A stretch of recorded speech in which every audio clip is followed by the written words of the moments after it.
Hi students, welcome back in my YouTube channel. अब हम शुरू करते हैं अपनी एक नई कविता के साथ। शुरू कर रहे हैं जिसका नाम है अट नहीं रही। ये उत्साह का दूसरा भाग है, अट नहीं रही। ठीक है, इसको भी किसने लिखा है बेटा? सूर्यकांत त्रिपाठी जी ने लिखा है, क्योंकि सूर्यकांत बेटा प्रकृति प्रेमी हैं। ठीक है, प्रकृति के ऊपर उन्होंने अपनी बहुत अधिक रचनाएं लिखी हैं जो विशेष है। ठीक है, अट नहीं रही। अट नहीं रही, अट का मतलब होता है बेटा समा नहीं रही। क्या चीज होती है अट नहीं रही? समा नहीं रही। अर्थात मतलब आप एक बर्तन ले लीजिए, उदाहरण बता रहा हूँ। एक बर्तन ले लीजिए, उसमें आप अनाज डालते जा रहे हो और जिस टाइम वो बर्तन पूरा भर जाता है, अनाज ऊपर से निकलने लगता है, तो कहते हैं भाई अट नहीं रही। अर्थात इसमें समा नहीं रहा भाई, अट नहीं रही, इसमें समा नहीं रहा, अब बाहर निकलने लगा है। तो अट का मतलब होता है समाना नहीं रही, मतलब समा नहीं रही। ठीक है, ये एक प्रकृति का बात है। फागुन की प्रकृति को देखते हुए ये कवि चित्रण है कि प्रकृति में किस प्रकार से प्रकृति की सुंदरता अपने आप में नहीं समा पाती। कब? फागुन के मौसम में। फागुन का मौसम क्या होता है? मार्च वाला, ये फरवरी से बाद का जो मौसम आता है, फागुन का मौसम आता है, जिसमें नए नए फूल खिलने लगते हैं, खुशबू आने लगती है, हरी हरी पंक्तियां आने लगती है, हर एक पौधा खिलने लगता है। तो ये क्या है बेटा? ये है फागुन। ठीक है, उस समय का ये वाक्यांश है और जिसमें को कवि देख करके बड़ा ही विभोर है, भाव विभोर है, बड़ा ही खुश मिजाज महसूस कर रहा है, आकर्षित है प्रकृति की ओर और कह रहा है अट नहीं रही। अर्थात भाई समा नहीं रही, संभल नहीं रही। ठीक है, अट नहीं रही अर्थात अट का अर्थ है बेटा समा। अट नहीं रही अर्थात समा नहीं रही।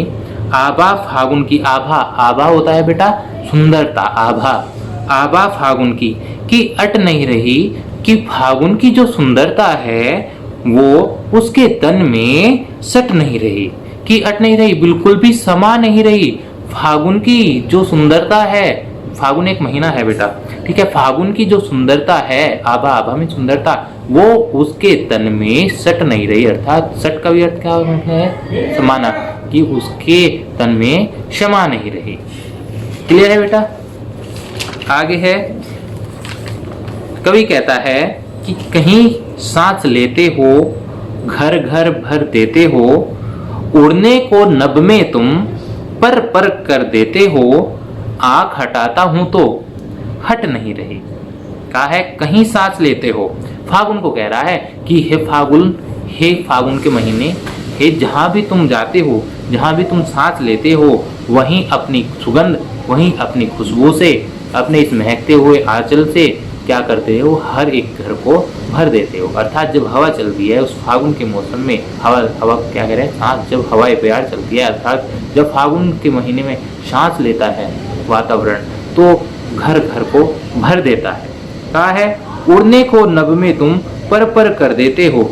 अर्थात ऐसा लग रहा है जैसे उसकी सुंदरता को देख करके, उस वातावरण को देख करके ऐसा लगता है जैसे तुम नभ में, जैसे तुम आकाश में उड़ने के पर कर रहे हो, जैसे उड़ने के लिए ऐसे तैयार पर कर रहे हो, पर कर देते हो। अर्थात सारे आसमान में, नभ में, पूरे आसमान में पंखों की पर कर रहे हो।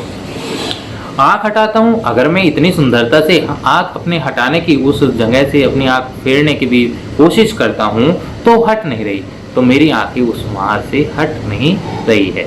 समझ आया बच्चों आपको? कह रहे हैं कहीं कहीं सांस लेते हो कि हे फागुन, जब तुम्हारा ये वातावरण जब महक उठता है, अगर कहीं भी आप हवाएं चलती हैं तो जहाँ भी सांस से जाती हैं, अर्थात वो आपकी महक जाती है, तो अपनी महक से क्या कर देते हो? हर एक घर को भर देते हो। नभ में को तुम पर कर देते हो, कि उड़ने पे, अगर जब तुम उड़ते हो किसी भी नभ में तो चारों तरफ पर कर देते हो। अर्थात मतलब कि ऐसा लगता है जैसे पक्षी पंखनी फड़फड़ाता पूरे आसमान में, ऐसे पूरे नभ में पर कर देते हो। अगर मैं इस सुंदरता से, एक फागुन की सुंदरता से आंख हटाता हूँ तो क्या होता है भाई? मैं हटा नहीं रहा हूँ। ये कौन कह रहा है? ये कवि कह रहा है। कवि फागुन को संबोधित करते हुए कहता है कि हे फागुन, जहाँ कहीं भी सांस ली जाती है वहीं से सुगंध आती है। कवि का क्या तात्पर्य है इन बातों से? कह रहा है कि जहां भी सांस लेते हैं वहीं से सुगंध आती है। क्या कह रहा है कि फागुन ने सुगंध की परिपूर्ण आकाश में उड़ने को ऐसे लग रहा है जैसे फागुन ने अपने सुगंध के पंख लगा दिए हो, और हम ऐसा महसूस करते हैं जैसे पूरे वातावरण में मस्तियाँ छा गई हों। कह रहे हैं कि अगर मैं इस सुंदरता से फिर भी आके हटाने का प्रयत्न करता हूँ तो हट नहीं रही है। क्यों? क्योंकि बेटा प्रकृति की सुंदरता इतनी ही सुंदर होती है कि कोई भी इंसान अगर प्रकृति से, बेटा ये तो उदाहरण मात्र है, आप एक बार महसूस कर चुके, कल्पना करके देखिए कि जब प्रकृति विकसित होने लगती है, फूल खिलने लगते हैं, कितना मनोहारी, कितना सुंदर दृश्य होता है। वाह वाह, मजा आ जाता है। आगे कह रहे हैं, देखिए कितनी अच्छी पंक्तियां हैं। पंक्ति है कि पत्तों की लदी डाल कहीं हरी कहीं लाल, पत्तों की लदी डाल कहीं हरी कहीं लाल, कहीं पड़ी है उर में मंद गंध पुष्पमाल, पाट पाट शोभा श्री पट नहीं रही है, अर्थात अट नहीं रही है। देखिए बेटा, पत्तों से लदी डाल कि ये फागुन का जो मौसम है, हर एक जो पेड़ है, हर एक डाल, डाल मतलब कि शाखाएं पत्तों से लदी हुई है, मतलब कि पत्तों से भरपूर मात्रा में पत्तियां लगी हुई हैं, पत्तों से लदी हुई है। तो वे कैसी कैसे पत्ते हैं? कहीं हरी तो कहीं लाल, ऐसी ऐसी पत्तियों से लदी पड़ी है। हर एक डाल, हर एक शाखाएं, चारों तरफ शाखाएं फैली हुई है, हर एक शाखाओं पर कहीं हरी कहीं लाल पत्तियां लदी पड़ी हैं। लदी मतलब कि भरपूर मात्रा में लगी हुई हैं। आगे कह रहे हैं, कहीं पड़ी है उर में, और कहीं कहीं तो ऐसा लगता है जैसे प्रकृति के उर में, प्रकृति के गले में या हृदय में, जैसे प्रकृति के हृदय में मंदगम पुष्पमाल, कहीं कहीं तो ऐसा लगता है जैसे प्रकृति ने अपने गले में मंद मतलब कि धीमी, गंध मतलब कि धीमी सुगंध, गंध होती है सुगंध, मंद होती है धीमी, भीनी भीनी, हल्की हल्की सी मंद गंध पुष्पमाल, कहीं ऐसा लगता है कि जैसे, इसको देख करके तो ऐसा लगता है जैसे पूरी प्रकृति ने इस पृथ्वी पर के गले में मंदगंध पुष्पमाल जैसे धीमे धीमे सुगंधित पुष्पों की माला उसके हृदय में डाल रखी हो, उसके गले में पहना रखी हो। पाट पाट शोभा श्री, पाट पाट मतलब कि दर बदर, यहाँ वहाँ जहाँ तहाँ, कि पाट पाट जहाँ भी जाते हैं वहाँ भी शोभा श्री, वहाँ भी सुंदरता ही सुंदरता, सुंदरता ही सुंदरता दिख रही है, पट नहीं रही है, और वो सुंदरता समा नहीं रही है, अर्थात वो सुंदरता की चमक, वो महकता वातावरण, वो खुश मिजाज जो वातावरण है वो संभल नहीं रहा है, अर्थात पट नहीं रही है, समा नहीं रही है, अट नहीं रही है, सट नहीं रही है। समझ आया बच्चों? आज देखिए इसमें कुछ महत्वपूर्ण बिंदु हैं, वो महत्वपूर्ण बिंदु का हम जिक्र कर लेते हैं। जैसे इसमें एक आया था, देखिए यहाँ पे मानवीयकरण हुआ है, मानवीयकरण, ठीक है।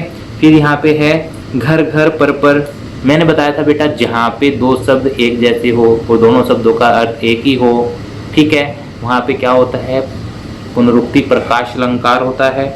तो यहाँ पे घर घर पर में पुनरुक्ति प्रकाश अलंकार है। आगे है कि इसमें आपको सरल और सुबोध भाषा का प्रयोग किया गया है। फिर जैसे इसमें है बेटा, ये सबसे महत्वपूर्ण चीज है, इस चीज को सुनना, मंद गंध पुष्पमाल, ये तबले की ताल का आभास होता है। मंद गंध पुष्पमाल मतलब धम धम धम, यहाँ पे तबले की, तो इसको क्या है बेटा, मंद गंध पुष्पमाल, तबले की ताल का आभास है, ठीक है बेटा।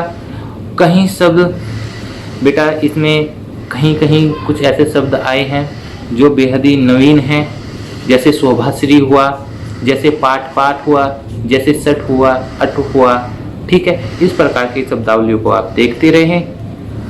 आशा करता हूँ आपको ये जो अट नहीं रही है, फागुन की जो सुंदरता है उसके तन में समा नहीं रही है, ठीक है। चारों तरफ फैला हुआ है सुंदरता का वातावरण, कहीं पे फूल खिले हैं और सब पत्तियां कहीं हैं, हर एक पत्ती लदी डाल, हर एक डाल लदी हुई है पत्तियों से, कहीं हरी और कहीं लाल, तो कहीं पे हरी है तो कहीं पे लाल है, ठीक है। और ये वातावरण ऐसा लग रहा है जैसे उस वातावरण ने अपनी सुंदरता की क्या गले में, प्रकृति के गले में फूल डाल दिए हो, और पाट पाट शोभाश्री की यहाँ पे भी सुंदरता, वहाँ पे भी सुंदरता, लेकिन सट नहीं रही है, पट नहीं रही है, अर्थात समा नहीं रही है। तो इस प्रकार से ये चैप्टर बेटा कंप्लीट होता है। आपको अगले क्लास में इस चैप्टर के अभ्यास प्रश्न कार्य कराए जाएंगे। और किसी भी प्रकार की PDF नोट्स के लिए आप टेलीग्राम चैनल को ज्वाइन कर लीजिए। टेलीग्राम चैनल का लिंक आपके डिस्क्रिप्शन बॉक्स में मिल जाएगा। वहाँ से आप किसी भी प्रकार की संबंधित पाठ्य सामग्री उपलब्ध है आपके लिए, वहाँ से आप ले सकते हैं और आप अपने प्रयोग कर सकते हैं। अगर समझ आ रहा है, अच्छा लग रहा होगा आपको मेरे साथ जुड़ करके, तो आप अपना सहयोग देते रहें, पढ़ते रहिए, खुश रहिए, सुरक्षित रहिए और लाइक शेयर सब्सक्राइब कीजिए। आप सभी बच्चों का हार्दिक स्वागत, अभिनंदन, धन्यवाद।